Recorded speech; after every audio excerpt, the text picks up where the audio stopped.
ही जर वांग्याची रस्सा भाजी तुम्ही अशा पद्धतीने केली ना तर एका भाकरीच्या ऐवजी 2 भाकरी आरामात खाताल म्हणजे खातालच। तर चला रेसिपी कशी बनवायची ते पाहूया। त्यासाठी सर्वात पहिलं वांगे धुवून घ्यायचे आणि वांगे धुतल्यानंतर वांग्याला अशा मधोमध चिरा पाडून घ्यायच्या। वांगी चिरताना आळ्या आहेत का त्यामध्ये बघूनच वांगी चिरायची। त्यानंतर पाण्यामध्ये काळे पडू नये म्हणून वांगी ठेवायची। भाजलेले शेंगदाण्याचं कूट घ्यायचं 2-4 चमचे, त्यामध्ये घरचे मसाले, हळद, धना पावडर, चवीपुरतं मीठ टाकायचं, कोथिंबीर टाकायची आणि चांगलं मिक्स करून घ्यायचं। आता आपण हा मसाला तयार करूस तर वांगी काळे पडू नये म्हणून पाण्यामध्ये ठेवली होती। आता एक एक वांग पाण्यामधून काढायचं आणि चांगला मसाला तयार केलेला वांग्यामध्ये असा दाबून दाबून भरून घ्यायचा। आता हा तयार केलेला संपूर्ण मसाला वांग्यामध्ये मी छान असा भरून घेतलेला आहे। आता वांग्याला फोडणी द्यायला घेऊ। फोडणी देण्यासाठी ना मी कांदा, टोमॅटो, नंतर लसूण आणि कोथिंबीर भरपूर सारी बारीक चिरून घेतली।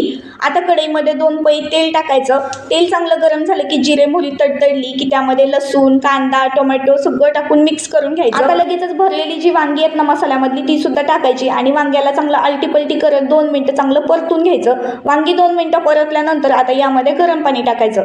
आता कुठलीही भाजी बनवताना गरम पाणी टाकलं ना की भाजीची चव ती वेगळीच लागते, खूप टेस्टी अशी भाजी बनते।